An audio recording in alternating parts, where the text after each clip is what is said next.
My dear students, today let us learn about the structure of mitochondria. We know that all the living cells are in dynamic state. For this cellular dynamism, they require energy because for survival, cells have to carry out certain metabolic activities, and each metabolic reaction requires some sort of energy. And this energy is supplied in the form of ATP. And now this ATP is generated by certain cell organelles called mitochondria. So, for each and every living cell, in order to be in dynamic state, mitochondria are very essential because they supply power, they supply energy to the cell. Hence, these mitochondria are called powerhouses of cell. And the energy that is released by mitochondria is in the form of ATP. ATP is nothing but adenosine triphosphate, and this adenosine triphosphate contains one phosphate rich bond, and this liberates energy in the form of heat. As long as any cell is generating ATP, that will be in a living state. Once the supply of this ATP is stopped, automatically the cell undergoes some sort of dissolution. That means it gets dissolved. It reaches a stage called cellular death. So, cellular death is due to the absence of ATP or due to the stoppage of generation of ATP. So, that is the significance of mitochondria. So, each and every cell in the living world, in order to maintain its dynamic nature, it has to contain certain cell organelles called mitochondria. Cell requires energy for carrying out metabolism. Energy is released in the form of ATP. ATP is adenosine triphosphate. ATP is called cellular currency. Process that requires ATP is called active process. I told that the cell will be carrying out so many metabolic activities, and in these metabolic activities and in these chemical reactions, certain chemical processes require ATP, and such chemical processes, those require ATP, are called active processes. And reaction that takes place in the absence of ATP is called passive process. That means, to be very specific, active process requires ATP, whereas passive process doesn't require any ATP. And this ATP is called cellular currency. Mitochondria is also called powerhouse of cell. Mitochondria are semi-autonomous structures found in the cell.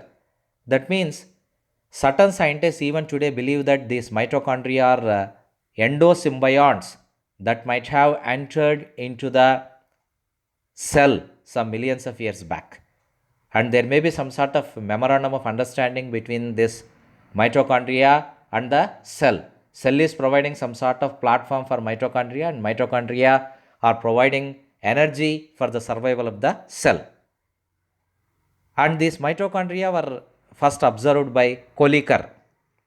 Both plants and animal cells contain mitochondria. The cells with greater metabolic rate contain more mitochondria, whereas the cells with lesser metabolic rate contain less mitochondria, because mitochondria is related to the generation of ATP, and we know that ATP, because it's a form of energy, it is related to the functional status of a particular cell. The term mitochondria was coined by Benda. They are found in different shapes like rod, club, and vesicular. That means the shape of the mitochondria varies from cell to cell. In majority of cells, their length varies from 3 to 10 microns, and their width ranges from 0.2 to 1.0 micron. Number of mitochondria may vary with the functional status of the cell. If the cell is very active, then it contains more mitochondria. If the cell is undergoing any sort of estivation or hibernation or some sort of diapause, or if it is passing through some resting phase, then such cells may contain less number of mitochondria. Kidney and liver cells contain more number of mitochondria. Mitochondria are surrounded by two layered membrane outer layer is smooth, inner layer shows invaginations, and these invaginations are called cristae. That means mitochondrium is surrounded by two layers. It's a two-layered membrane. The outer layer is smooth without any inundations, without any invaginations, whereas the inner layer shows certain finger-like projections towards inside, and these are called cristae. Cristae are nothing but the invaginations of the inner membrane of the mitochondria. The space between outer and inner layer is called perimitochondrial space. Perimitochondrial space. The inner compartment includes matrix. So here you can find this mitochondria, structure of mitochondria. You can clearly see there are two membranes surrounding this mitochondrium, and the space that is present between these two layers is called perimitochondrial space. And you can see this inner membrane is showing many inundations. I will simply draw the diagram for your sake.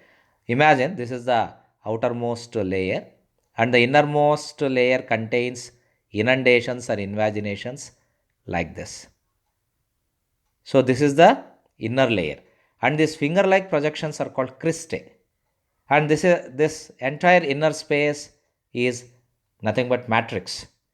And here you can clearly see the space sandwiched between the outer layer and inner layer. This is called perimitochondrial space. And these invaginations are called cristae. And exactly attached to the cristae, you can find certain structures called oxysomes or F1 particles.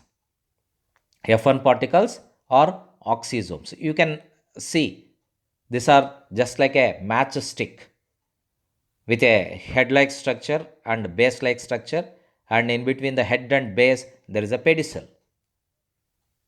Mitochondrial matrix contains DNA, lipids, and proteins, and mitochondria also contains ribosomes.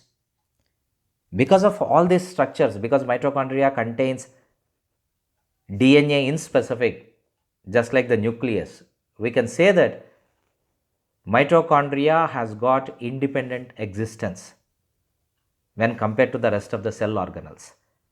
So anyway, now let us review. The mitochondrium is surrounded by, or mitochondrion is surrounded by two layers, outer layer and inner layer. And outer layer is smooth, inner layer shows many inundations or invaginations.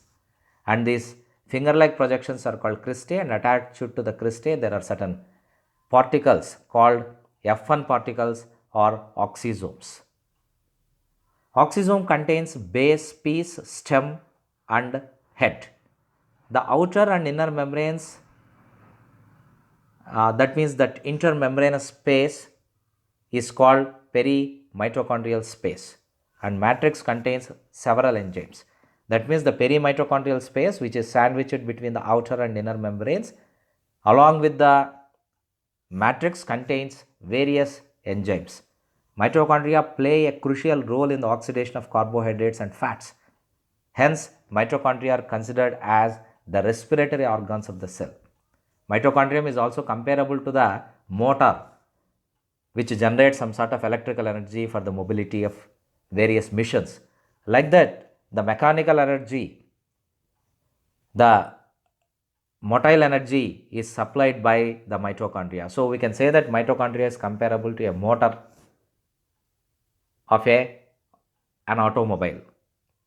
So like that, the mitochondria are also considered as powerhouses of the cell because they generate ATP, which is responsible for the survival of the cell.